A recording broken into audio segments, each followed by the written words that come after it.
사망 권세를 이기시고 부활하신 주님을 찬양합니다. 우리도 죽음을 이기고 부활할 것이라는 것과 영원한 하늘나라를 기업으로 받게 될 것이라는 소망을 품고 이 땅에서 살아가게 하여 주신 주님께 감사와 존귀와 영광을 올려드립니다. 오늘 이 시간 함께 모여 부활절 예배를 드리는 성도마다 부활하신 주님을 만나서 신령한 교제를 나누는 복된 시간 되게 하여 주시옵소서. 육신의 안일과 정욕만을 위해 살아온 우리의 죄를 용서하여 주시고 우리 옛사람이 주님과 함께 십자가에 달려 죽고 함께 장사 지낸 바 되므로 이제 다시는 옛사람의 모습이 드러나지 않고 우리 모습이 주님을 닮은 새 형상으로 거듭나도록 도와주시옵소서. 나는 부활이요 생명이니 나를 믿는 자는 죽어도 살겠고 무릇 살아서 나를 믿는 자는 영원히 죽지 아니하리라고 하신 말씀을 굳게 붙잡고 부활의 소망과 구원의 감격으로 인해 날마다 기뻐하며 주님을 찬양하는 삶이 되도록 우리를 인도하여 주시옵소서. 흠이 없으신 주님은 우리의 죄 때문에 십자가에서 쓴 제물로 들려지셨습니다. 주님의 숭고한 죽음과 헌신이 있었기에 우리가 자유를 누리게 되었습니다. 지난날 권력의 장기 집권과 불법적 개헌을 둘러싼 부정부패에 대항하여 학생들과 시민들이 민주화를 위해 들고 일어났던 4.19 혁명을 기억합니다. 자유를 얻기 위해 무고한 희생자들이 역사의 제물로 드려졌던 역사를 거울 삼아 다시는 이 땅에서 어두운 역사가 되풀이되지 않도록 하여 주시옵소서. 새로운 윤석열 정부가 들어서는 이 나라의 지도자들이 하나님을 두려워하고 경외하며 겸손히 국민을 섬기게 하여 주시고 코로나로 인하여 황폐해진 경제가 다시 살아나게 하여 주시옵소서. 감염으로 인하여 고통받는 이들이 있습니다. 하루속히 완치되게 하시고 또 변이 바이러스가 더 이상 생기지 않도록 은혜를 베풀어 주시옵소서. 또한 북한이 어떠한 도발도 하지 못하도록 철저하게 막아주시옵소서. 북한 땅의 형제들에게도 부활의 주님을 기뻐하며 마음껏 찬양과 영광을 올려드릴 수 있게 하여 주시고 하루속히 남북한이 하나가 되어 하나님께 예배드리며 영광 올려드릴 수 있는 날이 속히 올 수 있도록 허락하여 주시옵소서. 살아계신 주님, 러시아와 우크라이나 전쟁이 부활절을 맞이하여 종전할 수 있도록 역사하여 주시기를 소원합니다. 전쟁은 하나님께 속한 것이라고 하셨는데 이 시간에도 서로 공격하며 많은 하나님의 백성이 희생되고 있는 가운데 있사오니 하나님의 자비하심으로 전쟁이 더 이상 확산되지 않고 폐허가 된 그들의 영혼과 세상을 하루속히 고쳐주시기를 기도합니다.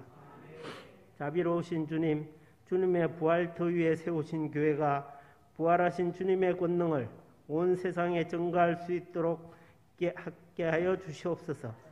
죽음과 질병과 공포와 절망으로 살아가는 주님을 믿지 않는 심령들에게 부활의 주님을 전함으로 저들을 위로하기를 원합니다. 저들을 붙들고 있는 악한 세력들을 깨뜨리는 교회가 되게 하여 주시옵소서.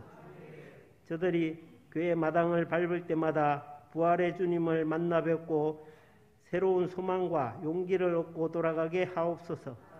우리 교회가 오직 하나님께 영광을 돌리는 교회가 되기를 소원합니다. 지역과 나라와 민족을 섬기고 열방을 향하여 복음을 전파하는 일에 더욱 헌신하기를 다짐하오니 우리 교회와 성도들을 귀히 사용하여 주시고 우리 교회가 펼치는 사역마다 친히 함께하여 주시옵소서. 우리 교회가 늘 깨어 기도하며 주님의 사명을 제대로 감당하기를 소원합니다. 이 시대에 방주 같은 교회가 되게 하시고 희망과 소망과 사랑을 나눠주는 복의 근원이 되게 하옵소서. 교회에 세우신 각 기관과 모든 직분을 맡은 자들도 부활의 산 소망을 갖고 움직이기를 원합니다. 맡은 자들에게 구할 것은 충성밖에 없음을 더욱 깨닫게 하여 주시옵소서. 우리 교회에서 오랫동안 피아노 반주로 봉사해오던 이은영 집사가 사정상 홍천으로 갑니다. 그곳에서도 늘 주님과 함께하는 행복한 삶이 되게 하여 주시옵소서. 부활의 복된 말씀을 들고 강단에 서신 목사님에게 말씀의 능력을 더하여 주시고 엘리사에게 주셨던 영역을 갑절이나 더하여 주시옵소서. 맡겨주신 영혼들을 말씀으로 먹이고 양육할 때 조금도 피곤하지 않도록 날마다 새 힘과 새 능력을 공급하여 주시옵소서. 말씀을 듣는 환경과 마음을 주장하여 주시고 세상 염려와 근심 걱정 잡념들을 제거하여 주셔서 오직 말씀에 집중함으로 말미암아 옥토에 떨어진 씨앗처럼 100배의 결실을 맺도록 우리를 도와 주시옵소서. 주님 말씀 붙잡고 주님 이끄시는 대로 살아갈 때 우리의 삶이 이 땅에서도 풍성한 보고를 누릴 수 있도록 은총을 허락하여 주시옵소서. 찬양으로 부활의 주님을 높이는 찬양대와 예배를 위해 수종드는 모든 기관과 성도들을 주님의 크신 은혜와 복으로 채워 주시옵소서. 예배의 시종을 주님께 의탁하오며 부활의 산 소망 되시는 예수 그리스도의 이름으로 기도드립니다. 아멘.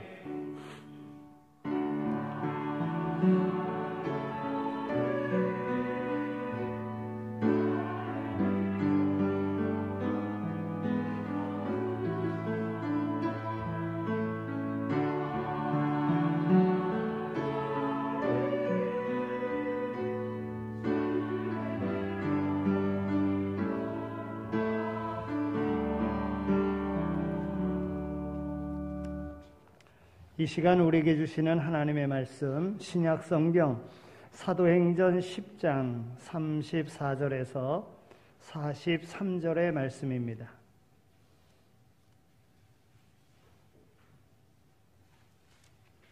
사도행전 10장 34절에서 43절의 말씀 이제 봉독해 드리겠습니다. 베드로가 입을 열어 말하되 내가 참으로 하나님은 사람의 외모를 보지 아니하시고 각 나라 중 하나님을 경외하며 의를 행하는 사람은 다 받으시는 줄 깨달았도다. 만유의 주 되신 예수 그리스도로 말미암아 화평의 복음을 전하사 이스라엘 자손들에게 보내신 말씀 곧 요한이 그 세례를 반포한 후에 갈릴리에서 시작하여 온 유대에 두루 전파된 그것을 너희도 알거니와 하나님이 나사렛 예수에게 성령과 능력을 기름 붓듯 하셨음에 그가 두루 다니시며 선한 일을 행하시고 마귀에게 눌린 모든 사람을 고치셨으니 이는 하나님이 함께 하셨음이라. 우리는 유대인의 땅과 예루살렘에서 그가 행하신 모든 일의 증인이라.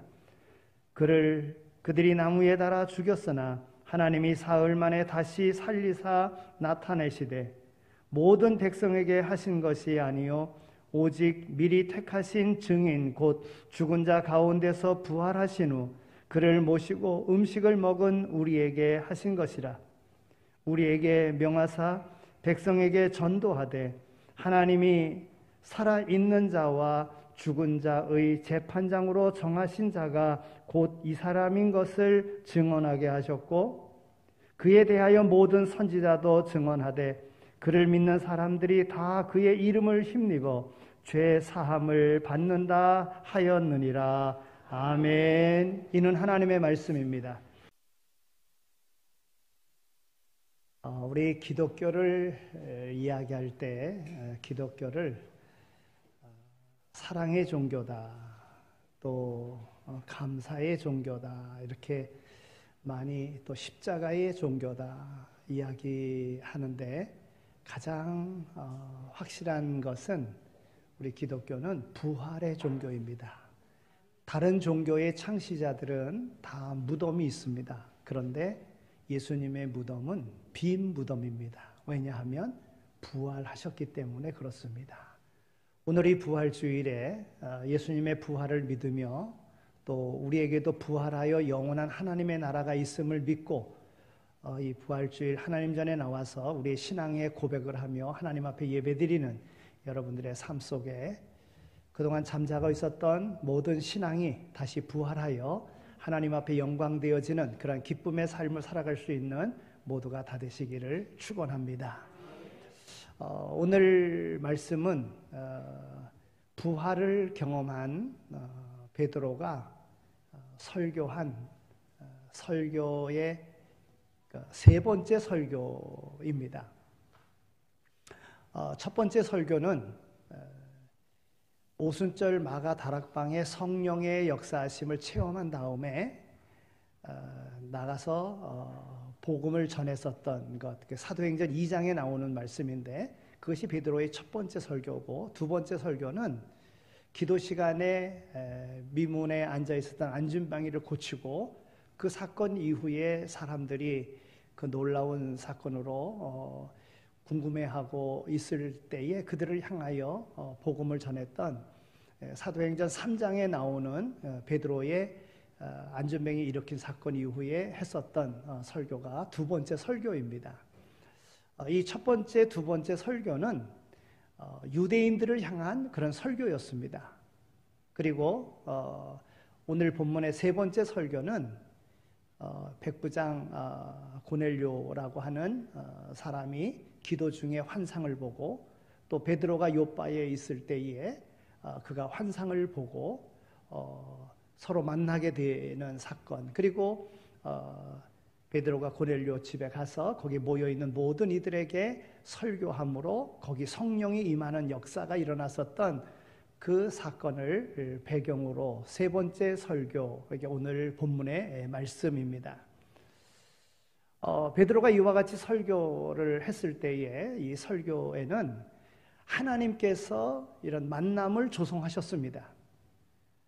고넬료에게도 그렇고 베드로에게도 그렇고 환상을 통하여 만나게 하시고, 또 이 복음이 유대인들만이 아니라 이방인들에게도 복음이 증거되어지는 그런 계기를 보여주기 위한 그러한 하나님의 역사였다고 하는 것이지요. 베드로도 그렇고 고넬료도 그렇고 이와 같이 설교를 들으면서 성령의 역사하심을 체험한 이 사건으로 삶에 그런 기쁨이 있었습니다. 여러분, 오늘 우리가 하나님 앞에 예배드림에 있어서도 이 부활주일에 무엇보다도 예배가 부활해야 됩니다. 즉 하나님 앞에 드려지는 예배가 정말 하나님이 받으실 만한 예배로 다시 이렇게 거듭나야 될 줄로 그렇게 믿습니다. 고난주간 특별 새벽 기도를 통해서 말씀 전했던 그 내용 중에도 있습니다만은, 여러분, 오늘 우리가 하나님 앞에 예배 드리는 것, 이거 아무나 할 수 있는 게 아닙니다. 하나님께서 예배의 자리로 부르셨고 예배의 거룩한 날을 정하셨고 그 날에 복을 약속하셨거든요. 그래서 늘 산제사의 예배를 드리는 이에게는 하나님께서 복을 주시는 거예요. 그러면 예배 드릴 때에 우리가 어떻게 드려야 되는가? 바로 고넬료의 가정과 베드로의 이 설교를 통해서 우리는 하나님 앞에 어떤 예배를 드려야 되는가 하는 것을 교훈 얻을 수 있습니다.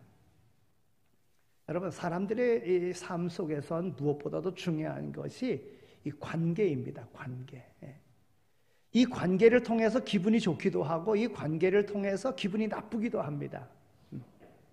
하나님께서 베드로와 고넬료의 만남 속에서 기쁨을 허락하셨고, 또 베드로가 설교하고 설교 후에 성령의 역사하심을 통해서 또한 기뻐했다는 거예요. 이 관계, 말씀드린 대로 하나님께서 고넬료와 베드로에게 환상을 통하여 만나게 해주셨고 그 관계를 이루게 하셨다는 거죠. 또 베드로와 고넬료가 서로 그런 성령의 역사하심 속에 설교를 듣는 자와 설교하는 자의 입장에서 서로의 기쁨을 누릴 수 있는 그런 계기가 되었다고 하는 것입니다. 사람의 관계 속에서 이 관계를 잘 유지하기 위한 필요한 조건이 있는데요, 이 관계를 잘 유지하려고 하면 시간에 대한, 시간 선택에 대한 그 시기 파악에 대해서 민감해야 됩니다. 지금이 어떤 시간인가 하는 것을 잘 알아야지만이 된다는 것이지요. 시기가 적절하지 않으면 아무리 좋은 충고라고 할지라도 받아들일 수 없는 것입니다. 우리가 간혹 이렇게 바깥에 나가서 식사를 하다 보면은요, 식사할 때에 요새 주로 좀 많이 하는 것이 가난한 사람들은 이렇게 껌팔러 오는 사람들이 좀 있습니다만은 밥을 먹을 때에 껌팔러 온다. 여러분, 사주는 경우 거의 없습니다. 그 사람하고 이야기하려고 하는 그런 이야기하는 경우도 거의 없습니다. 요즘에 또 어떤 게 있느냐 하면 어디 외식을 할 때에 파인애플 팔러 오는 사람들이 있더라고요. 여러분, 장사의 어떤 지혜를 가지고 나름대로 하려고 하는 것이긴 하겠습니다만은 그때 사는 사람 별로 없습니다. 지금 어떤 의미로 지금 식사 자리를 하고 있는데 거기 와서 뭘 팔겠다고 하는데 누가 사주겠습니까? 이거는 때를 잘못 택한 겁니다. 우리의 만남 속에도 마찬가지입니다. 관계 속에서도 때를 잘 찾아서 적절하게 충고해 줄 수 있는 것은 충고하고 그래야지만이 된다는 것이지요. 두 번째는 상대방의 기분을 파악할 수 있어야 됩니다. 여기에 민감해야 돼. 지금 상대방의 생각이 어떤 생각인가를 알 수 있어야 된다는 거지요. 잠언 25장 20절에 있는 말씀을 보면 마음이 상한 자에게 노래하는 것은 추운 날에 옷을 벗기는 것과 같고 상처에 초를 붓는 것과 같으다. 여러분, 상처 난데 초를 부으면 얼마나 아프고 쓰리고 그러겠습니까? 그런데 이와 같다는 거예요. 그러니까 상대방의 기분이 어떤지도 모르고 이야기를 하고 그와 더불어 뭔가를 자기 생각을 관철하려고 하면 잘 되지 않는다는 것입니다. 그래서 상대방을 그 상태를 파악하는 것, 그러면서 관계를 유지해야지 좋은 관계를 유지할 수 있다 하는 겁니다. 세 번째는요, 분위기를 파악하는 겁니다. 상황에 맞게끔 모든 것을 잘 파악해서 시간과 분위기에 맞는 그러한 대처를 해야 된다는 것이지요. 한마디로 분위기 파악이 잘 되어야 사람과 좋은 관계를 유지할 수 있다는 것입니다. 행복한 삶을 살아갈 수 있다고 하는 것이지요. 여러분, 설교에도 분위기가 있습니다. 전하는 사람도 중요하고 듣는 사람도 중요합니다. 오늘 베드로와 고넬료가 만난 자리는 하나님께서 두 사람 모두에게 기도 중에 같은 환상을 주셔서 만나게 한 자리입니다. 즉 하나님께서 쌍방을 주선해서 하나님께서 이루어 주신 그 만남이라고 하는 것입니다. 그러니까 하나님께서 만들어 주신 그 자리이니까 듣는 자의 자세도 중요하고 설교하는 자의 자세도 중요합니다. 즉 하나님께서 허락하신 대로 하여야지만이 되는 것이지요. 고넬료는 하나님께서 보내신 베드로를 만나면서요, 베드로에게 땅에 엎드려서요 절을 했습니다. 즉 고넬료는 베드로를 만남에 있어서 베드로를 만나는 것이 아니라 하나님을 만난다고 그렇게 생각을 했던 것입니다. 베드로가 고넬료의 집을 방문했을 때 고넬료가 나와가지고 절을 하면서 맞이하는데 정말 얼마나 즐거움을 했겠습니까? 사도행전 10장 33절 후반부에 있는 말씀을 보면 이제 우리는 주께서 당신에게 명하신 모든 것을 듣고자 하여 다 하나님 앞에 있나이다. 고넬료의 고백입니다. 베드로가 왔습니다. 말씀을 전하러 왔습니다. 그때에 주의 말씀을 듣고자 하여 다 하나님 앞에 있나이다 그랬어요. 듣는 자의 태도인 것입니다. 이 한마디로서 설교를 듣는 자의 마음의 자세가 어떠해야 하는가를 분명하게 보여주고 있습니다. 당신의 설교는 당신 개인의 견해가 아니라 주님께서 당신에게 명령하신 말씀입니다. 당신이 내게 설교하는 것도 당신의 뜻이 아니라 하나님의 뜻입니다. 이런 고백인 겁니다. 여러분, 우리가 말씀을 들을 때에 바로 그런 고백이 있어야 됩니다. 어떤 분이 그런 고백을 하시더라고요. 그냥 하라는 대로 한다고, 말씀대로 그냥 실천한다고. 여러분, 그리 되어질 때 하나님의 복이 임하는 겁니다. 자기 생각으로 이렇게 판단하고 저렇게 판단하고 하면은 굳이 하나님의 말씀 설교 들을 필요가 없죠. 지금 고넬료는 하나님 앞에 있나이다 그랬어요. 베드로 앞에 있음에도 불구하고 하나님 앞에 있나이다. 하나님이 보내신 오늘 우리의 가정을 구원하기 위하여 우리에게 말씀 전해질 분으로 그렇게 믿었다고 하는 것입니다. 전하는 자의 자세는 어떠합니까?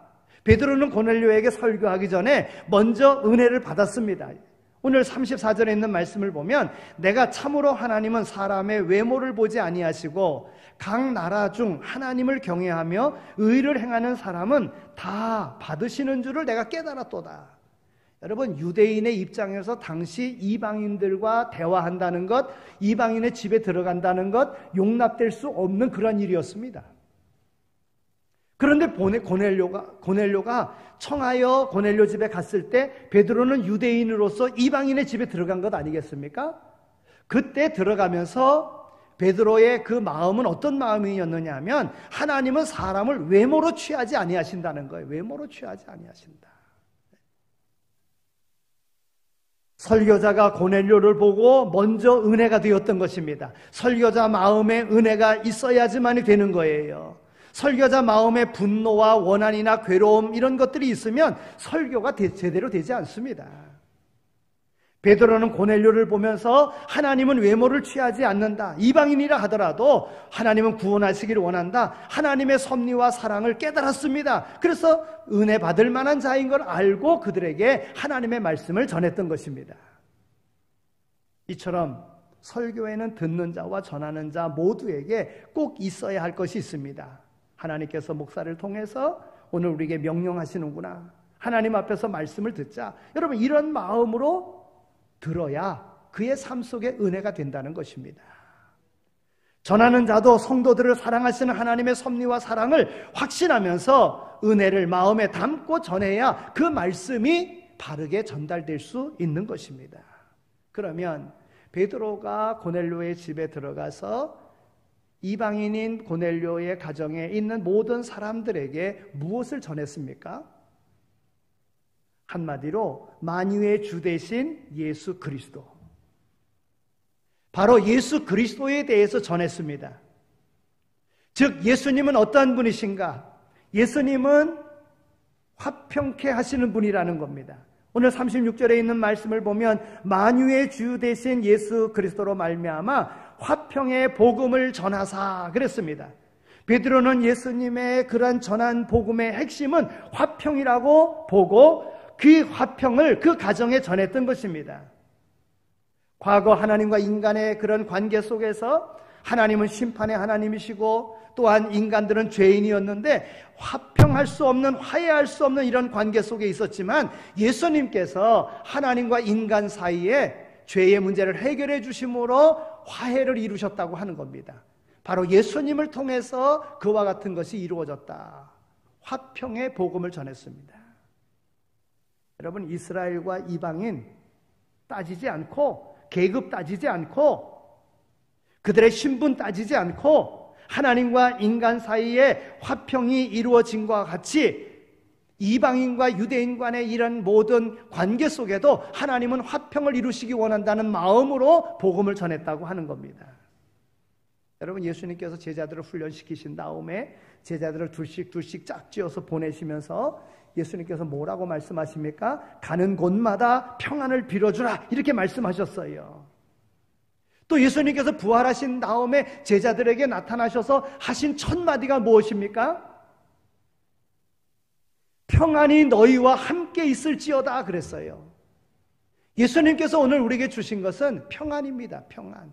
그러니까 우리의 인간관계 속에서, 하나님과의 관계 속에서 평화케 하지 못하는, 화평케 하지 못하는 이런 요소들이 있다고 하면 바로 예수님의 부활이 화평케 하시기 위하여 이 땅에 오셨고 화평케 하시기 위하여 이 땅에 그 고난을 감당하시고 부활하셨음을 깨닫고 그리스도의 제자된 오늘 우리의 삶 속에 화평을 이루어야 된다는 거예요. 이 화평의 역사가 여러분들의 삶 가운데 이루어지기를 소망합니다.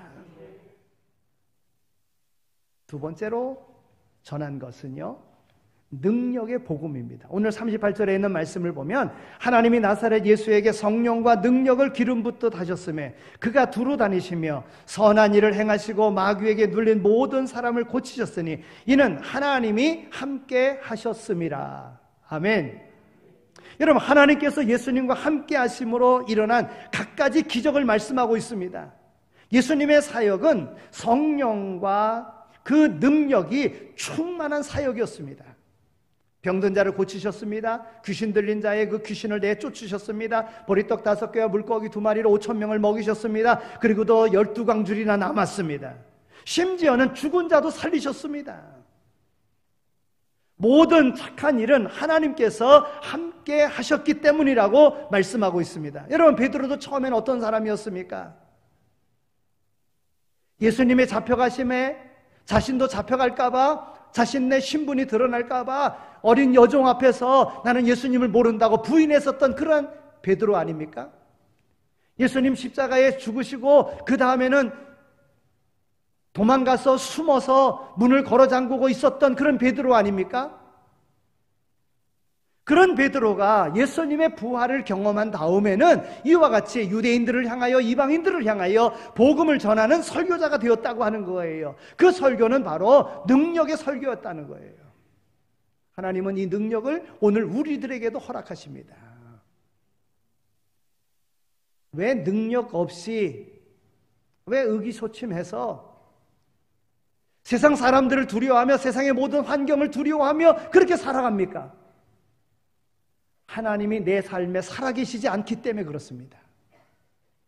내가 믿는 하나님은 죽은 하나님으로 되어져 있기 때문에 내 삶에 능력이 나타나지 않습니다.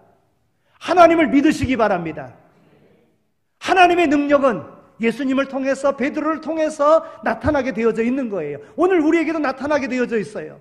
이 부활주일에 그 잠자고 있었던 하나님을 깨우시기 바랍니다. 내 삶 속에서 나타날 수 있도록 부활시킬 수 있게 되어지기를 바랍니다.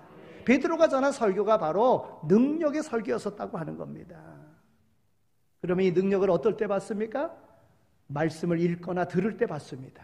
고넬료의 가정에 말씀을 들을 때에 성령이 임했어요. 마가 다락방에 임했던 성령이 고넬료의 가정에도 임했던 거예요. 그래서 우리는 말씀을 듣기를 힘써야 됩니다. 말씀 읽기를 힘써야 됩니다.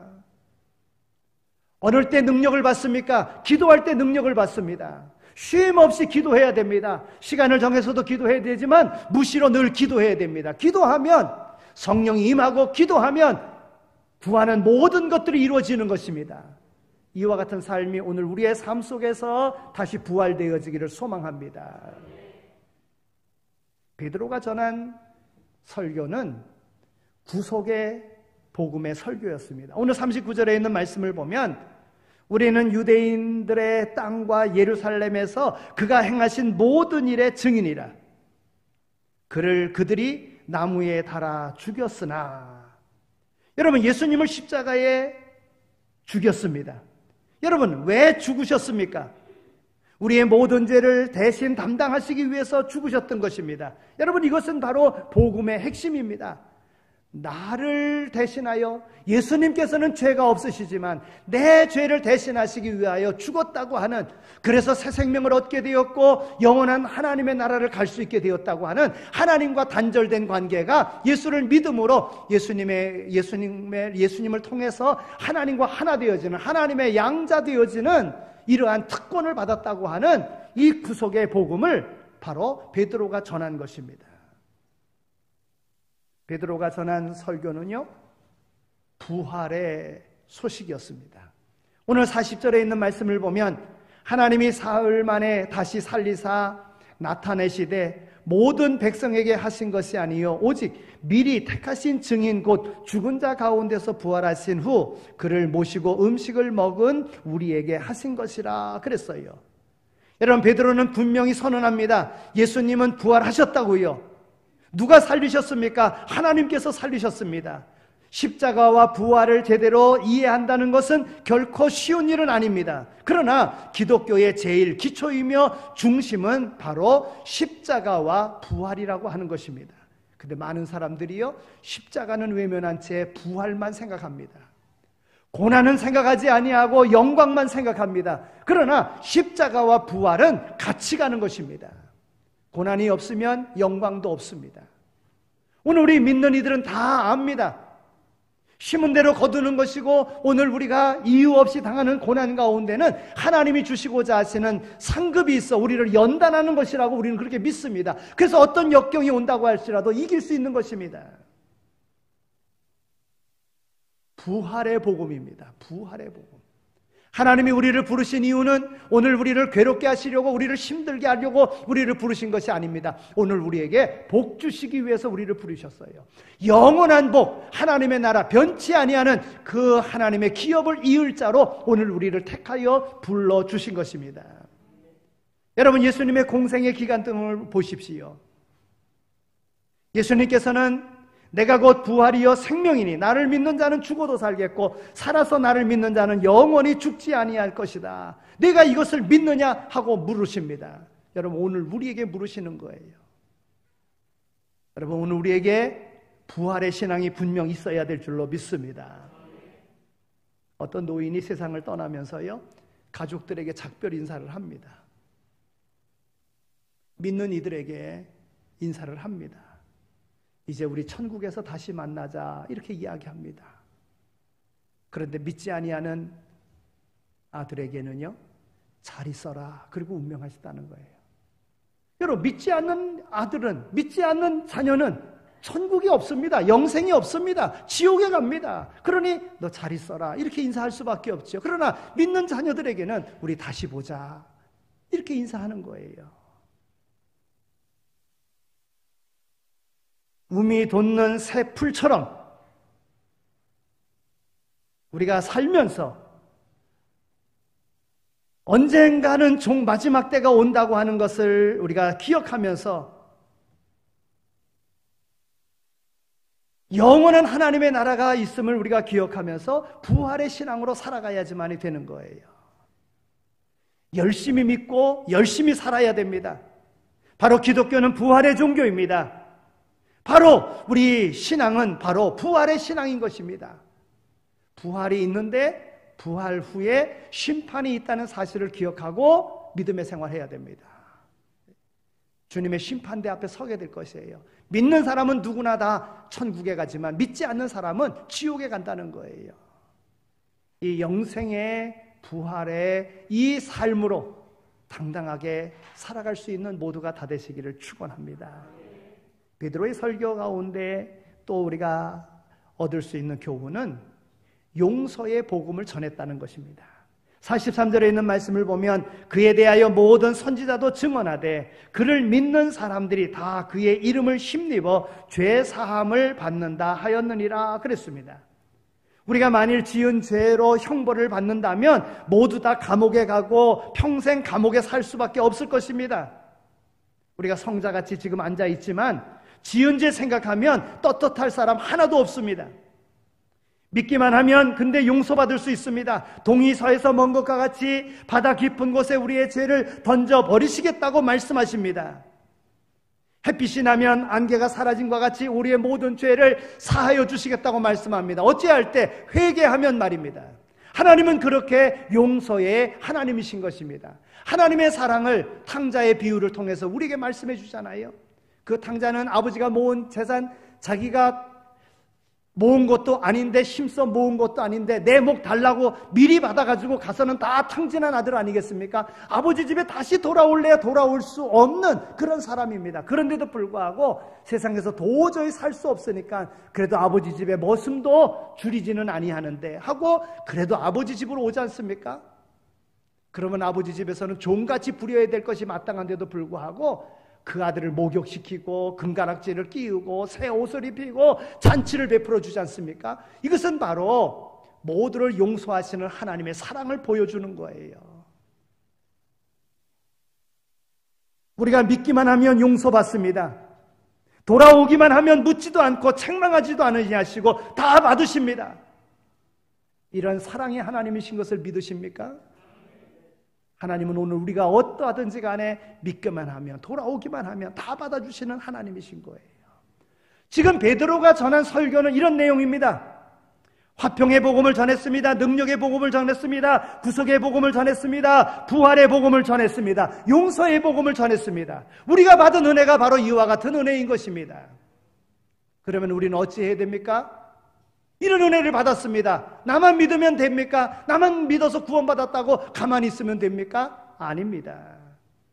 오늘 42절에 있는 말씀을 보니까 우리를 명하사 백성에게 전도하되 하나님이 산자와 죽은 자의 재판장으로 정하신 자가 곧 이 사람인 것을 증거하게 하시고 그랬어요. 증거한다는 말이 무엇입니까? 전하라는 것입니다. 전하라는 거예요. 베드로는 전도를 명령하고 있습니다. 하나님께서 재림주로 정하신 분이 바로 예수 그리스도라고 하는 것입니다. 여러분, 증인이란 책에서 본 내용이나 귀로 들은 그러한 이야기를 가지고 그렇게 말하는 사람들이 아닙니다. 직접 체험한 사람을 말하는 것입니다. 베드로는 예수님의 부활을 직접 체험한 사람입니다. 예수님께서 부활하신 후 예수님을 모시고 음식을 먹은 제자들, 그들에게 명하신 바, 그것은 바로 전도라고 하는 것입니다. 여러분, 부활주의를 맞이하면서 부활의 신앙을 다시 회복하면서 우리가 가져야 될 것은 바로 전도, 사명이 있다고 하는 것, 주님께서 우리에게 명령하셨다고 하는 것, 명령에 순종해야 될 그런 책임이 있다고 하는 사실을 기억하고 우리가 받은 바 복음을 전하며 살아가는 오늘 우리 모두가 다 되시기를 축원합니다. 우리가 그동안 코로나19로 인해서 많은 핑계거리도 있었어요. 모이지 못하는데 코로나 때문에 그래도 합리화하고 어쩔 수 없이 이렇게 했었습니다. 사실 오늘 이 부활주일에도 아직까지 코로나19로 인해서 제한된 그런 우리가 이런 예배를 드립니다만은, 그러나 이러한 상황 속에서도 부활을 축하하는 우리 아동부의 축하 행사와 청년부에 준비한 것을 이제 영상으로 우리 한번 보도록 하겠습니다. 먼저 아동부 거부터 우리 한번 보도록 하겠습니다. 오늘 함께 보고 있는 여러분들의 삶 속에서도 베드로가 부활의 증인으로서 이 전도의 사명을 감당하는, 하나님은 외모를 취하시는 분이 아니라 모든 사람, 이방인이라 할지라도 다 구원받기 원하시는 하나님의 그런 사랑, 이 사랑을 전하는 그 일에 여러분 모두가 다 함께 동참하여 나갈 수 있게 되어지기를 소망합니다. 자, 이제 영상 틀어주시겠습니까?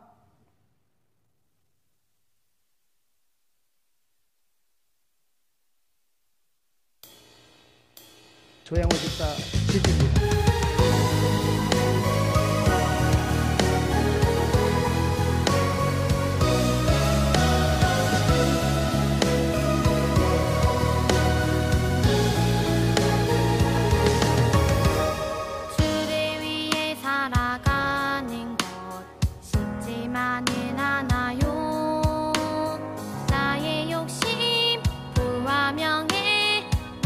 놓아야 하죠.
이제 청년부가 준비한 것 또 보겠습니다.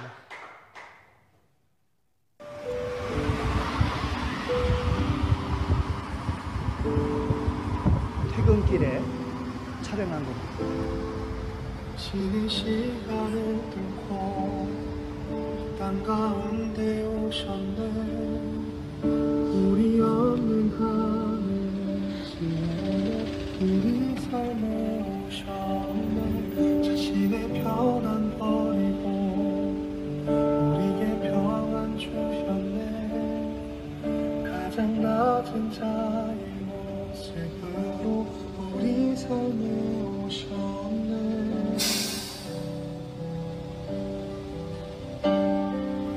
하나님 우리와 영원히 함께 하시네. 끝없는 우리에게 그 나라 보여주시네. 연애 끝 삶에 친구가 되어주시고 힘없는 우리의 인생을 위로하시네.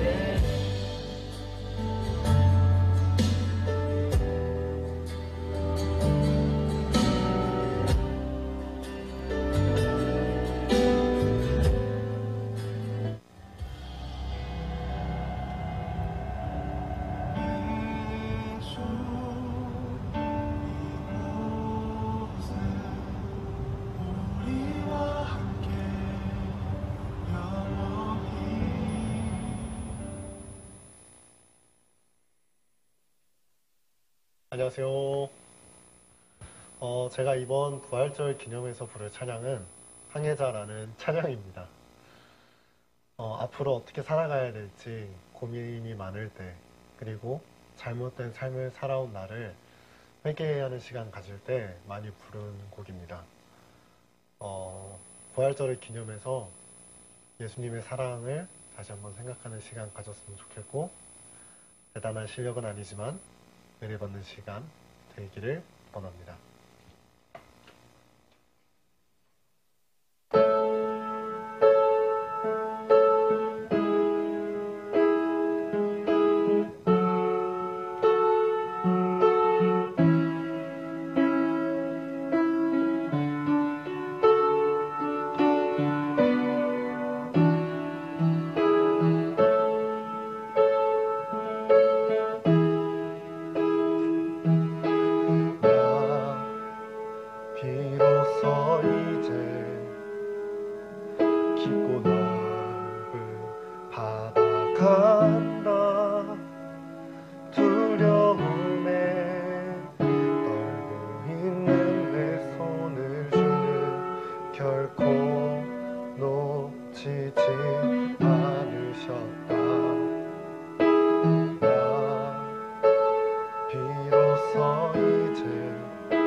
나의 가는 길 홀로 하시는 내 주님만 의지하고 가노니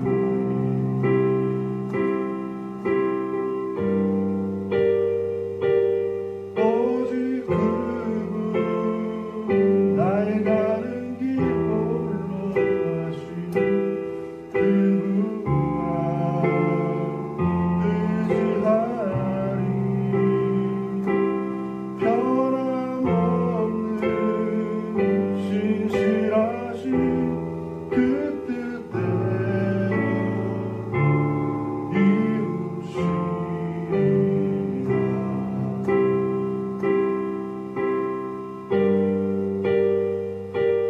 오직 그분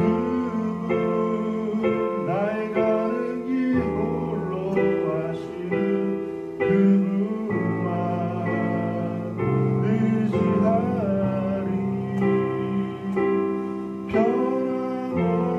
변함없는 신실하신 그 뜻대로 이루시리라 그분의 시간에 그가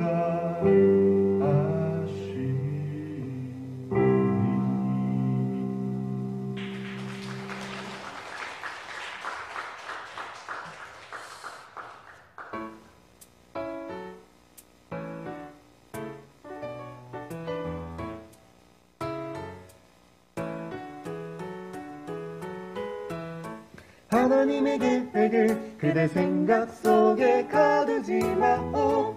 하나님의 능력을 그대 현실 속에 가두지 마오. 하나님의 계획을 그대 생각 속에 가두지 마오. 하나님의 능력을 그대 현실 속에 가두지 마오. 그대는 무엇을 의지하며 살고 있나요? 모아놓은 돈 쌓인 지식 살아온 경험 그대가 가진 것은 다 어디로부터 왔나요? 그 모든 것 허락하신 분 하나님이신가요?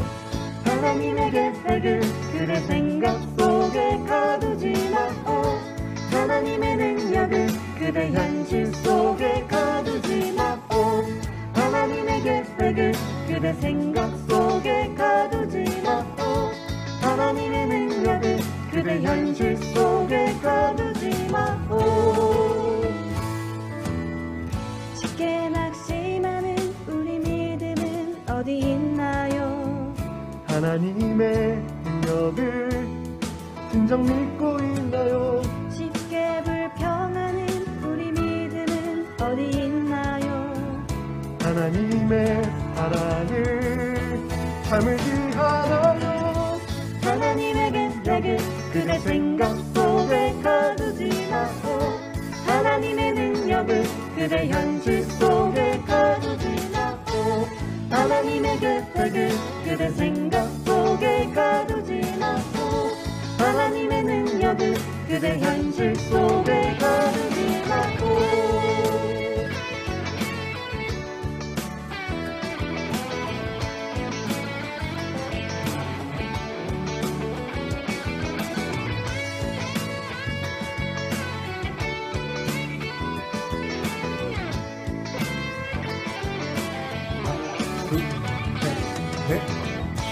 하나님의 계획을 그대 생각 속에 가두지 마오.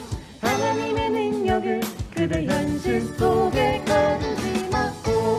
하나님의 계획을 그대 생각 속에 가두지 마오. 하나님의 능력을 그대 현실 속에 가두지 마오. 그분의 깊이를 그분의 넓이를 좁은 우리 틀 속에 가두지 마오.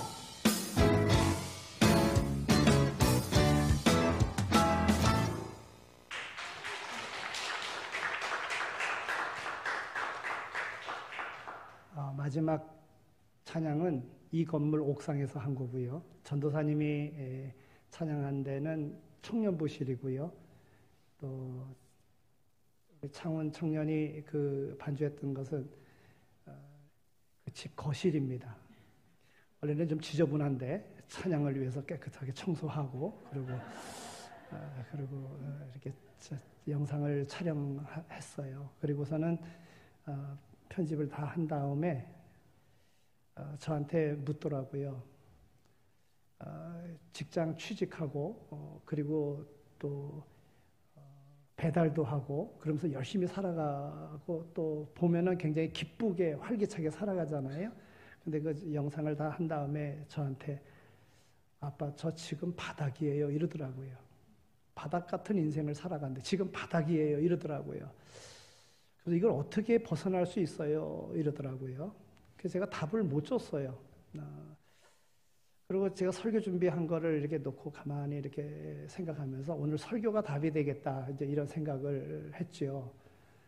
그래서 저녁에 다시 설교를 좀 이렇게 보면서 모든 사람들이 어디까지는 사느냐 하면 관계 맺고 그러는 거 그래도 잘 맺고 살아가요.